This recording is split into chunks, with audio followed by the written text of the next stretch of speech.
It's not that people are choosing not to be grateful. I disagree. I think lots of people do practice ingratitude because it's an energy as well. A lot of people are fueled by that energy. They choose to frame things and tell themselves a story, and they feed from that energy, and it doesn't have particularly good consequences for the life. It's not like people deliberately choosing to be ungrateful. Just don't realize that once you're in that pattern of thinking, it's on repeat. People are not doing it purposely. They're doing it because, they're in this automated mode of thinking. Yeah, we have different examples in our minds. I'm not convinced. I think there is a deliberateness and it is a choice aspect in ingratitude. But either way, I think we both agree that the consequences of living a life that's focused and feeds more on ingratitude. It's unhealthy. And it might be that people come to a conclusion that's like, okay, well, this is what I did, but this is not a good way to live. Much more useful to live a life which you try and cultivate gratitude within.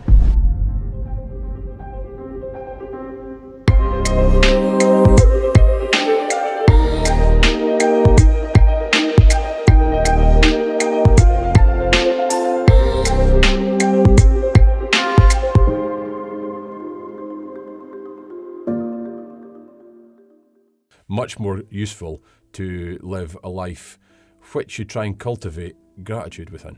Not only that, the reason why I initially disagree with your standpoint is because I think that if most of these people that you referred to, people that deliberately practice ingratitude, would actually experience gratitude in their life on more frequent basis, they would realize how much better that is compared to being ungrateful and polarized and angry with one another. And sometimes that's how we change. You experience something better, or you see something better and you strive towards that, or you decide to change your model, or you decide to change what you're doing, because you come to a place where you recognize that what you've been doing just doesn't really work that well, so you look for something new. We're both agreeing that to focus your life on gratitude has much better effect than to focus it on the more negative aspects that would cause you to not be so grateful for your life. That's right. And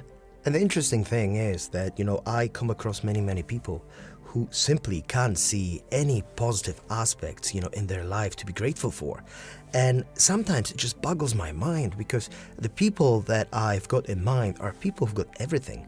People who've got good jobs, people who've got, all the necessities, you would say, people who can afford to go on holiday every year. And these people can't seem to appreciate everything they have. On the other hand, I also deal with other clients who've been deprived of everything, who ended up homeless, who are losing, someone really close to them. And these people can't be grateful for what they have, despite of everything that's going on in their life. Whereas other people who, on the face of it, have everything, can't seem to, derive any pleasure from it. Seeing these people who are able to still be happy in the world, it shows you that it's not the material items that make you happy.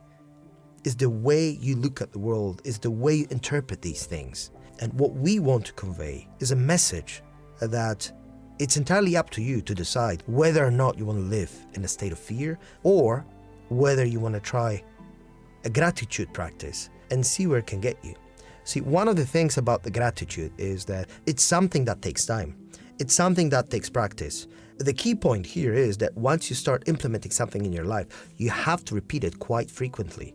So, the good example would be news. You're exposed to news a couple of times a day, when you're driving in a car, when you're at home, when you're with your colleagues. So this is the reinforcement. This is something that's strengthening, that negative bias in your mind. So can we define meditation for a minute? Okay. Because people have different concepts of what meditation is. And so one concept is to try and just empty your mind of everything. That's one form of meditation. Another, meditation just means to meditate on something, to think about it. And so you can meditate on positive things. You can meditate on stories. Often is what we do, because we're meditating on how things apply to us. So you can meditate on the things that you could be grateful for, or you could meditate on the news and the things that are presented, the negative aspects of you, of others, of the world, of the circumstances. So that's meditation. Thinking about something positive is not enough. I think that when it comes to meditating on some aspect of your life that you should be grateful for, you should actually feel it in a visceral way. You should feel the emotion of gratitude when it happens. Because it's not only about, I'm thinking, I'm grateful that I'm alive. It's not enough. We have to dig deeper. What we have to do, we have to try to find the meaning. Why are you happy? So for instance, I'm happy that I'm alive. Why are you happy that you're alive? Because there's lots of people who are dead and they don't have any emotions, anymore. So it sounds like you're concerned you're concerned that I'm presenting a model which could be like fake it till you make it. Meditation. Fundamentally, meditation, so those different forms. One is empty the mind, the other is focus on something. So that's the meditation that I'm defining. So if you're going to focus on gratitude, then it's not the empty the mind kind of meditation, it's the meditation where you focus on something. You meditate on it, you think about it, you pick it apart, you try and fully engage with it and disengage. And in the way, I suppose, you're disengaging from other things. So it's the thing that's filling your mind that you're focusing on. So if that's gratitude, then to choose, and there's a choice aspect, you choose to focus on that, to think about it, to think about the things that you are grateful for. So it's a real, it's not a fake thing. It's like a proper engagement. The important thing is that many people think about meditation, about something that you'll do it for 5-10 minutes a day and that's it. Think about the stuff that you do repeatedly that makes who you are. This is something that you don't do 5 minutes a day.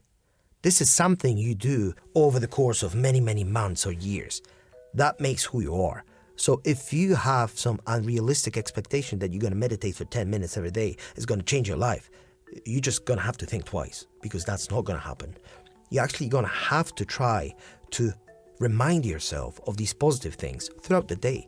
Initially, it's going to be hard. However, over time, this process becomes, automatic and you don't really have to think about it. It's going to happen over time. You will feel immediate positive results of meditating on things that you should be grateful for. However, the wonderful aspect of this is going to present itself after extended period of time of practicing it on a daily basis. I see you the way you interact with your dog. I see the way you interact with your children, and I see how grateful you are for this. I see that you're not materialist. You pay more attention to things like, going for walks, appreciate nature. These are the things that you are grateful for, and I can see this. Mm-hmm. Yeah, it's tricky because it's who you are. And so when you try and what you're talking about, you're trying to describe it as you being a machine and you change it. But fundamentally, it's not machinery. You're changing who you are. These are your habits. These are your habits. Your habits change who you are. These are the effect that these have on you. They actually change. They change Ben or they change Mariusz. And so that's what you're looking to do. You're looking to change to somebody that you enjoy being more. And so, yeah, the problem is, I guess I didn't develop habits of gratitude. Although I did in a way, it's just I didn't consciously do it. They were given to me by my culture, by my parents, by the wider culture, by things that affect our culture like Christianity. What are people doing when they pray? When somebody prays and says, thank you, God, for this and that. They're practicing gratitude. They're practicing gratitude. What they're doing. It's a gratitude practice. The 12-step program for AA, which is quite effective for some people with addictions, one of the things they focus on is grant me the serenity to accept the things I cannot change and courage to change the things I can. A meditation on being grateful and meditating on what you can and what you can't do. It's like you spoke earlier on about some people having horrible circumstances in life, but they have some gratitude and they seem to be... It has the positive effects in their life, whereas other people, and they seem to have so much. They've got the money, the power, the luxury, the ease, but they don't have gratitude for it. And they don't have the good effects that brings in their life. And a lot of that is to do with the story they tell themselves, the thing they're focused on, the things they're meditating on. And so you can be happy with in a circumstances which doesn't necessarily look like this. So you can be ungrateful in any circumstances, and you can be grateful in any circumstances. You are what you think most of the time. That's the bottom line. If all your thoughts, or at least majority of your thoughts, are negative thoughts or fearful thoughts in your mind, by default, you're going to be a negative person. because, ultimately you cannot be happy if what you have are these negative thoughts. Most of thoughts that we are experiencing on a day-to-day basis are the thoughts that we've experienced yesterday and the day before yesterday and the day before. So this is like this constant loop of negativity if you choose to be negative. At the same time, this is within your grasp. This is, it's entirely up to you to decide what you want to do in your life, whether you want to be happy or whether you want to be negative. The bottom line is that the way to change your life, to turn you into a more positive and happy person, is to practice gratitude, practice feeling grateful for the things that you already have. So what are some habits of gratitude that people could maybe try implementing?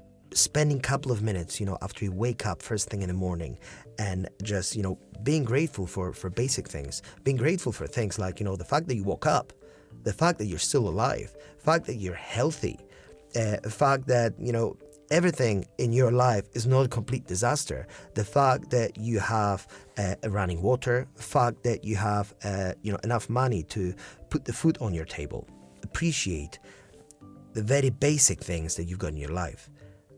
That can help you to reframe, the position that you're in. That will help you to appreciate everything else even more.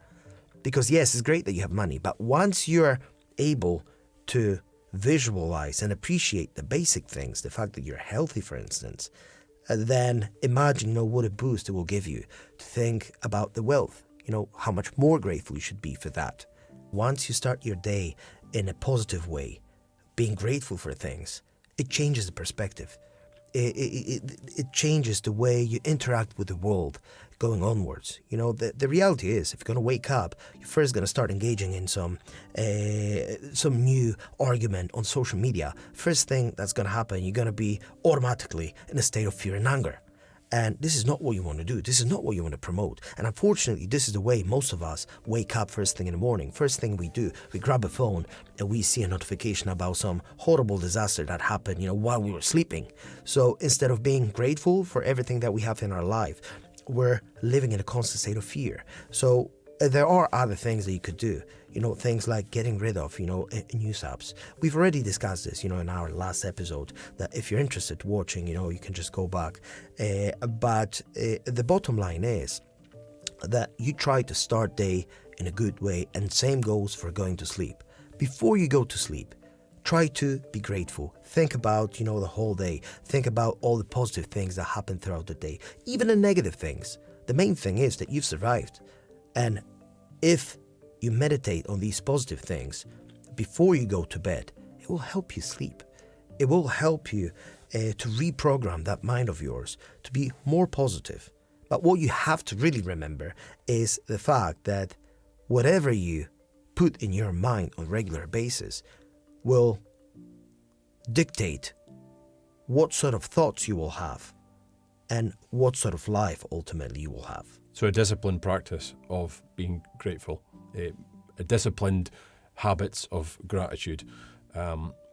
Maybe the journaling, like it didn't work for you. It worked. It did work. It was just really difficult. Absolutely. So it worked really, really well. The problem with me personally is sustainability. I've got too many things, to do. And let me put it this way. It was really difficult for me to dedicate, 15 or 20 minutes every single day on writing down these things that I'm grateful for. So it was easier for me just to, think about those, right after my meditation practice in the morning. Okay, we hope that you've enjoyed today's discussion. And we hope that all of you will be able to at least try to implement gratitude practice in your life. And of course, if you enjoy the content, please don't forget to leave a like and subscribe to our channel. Thanks.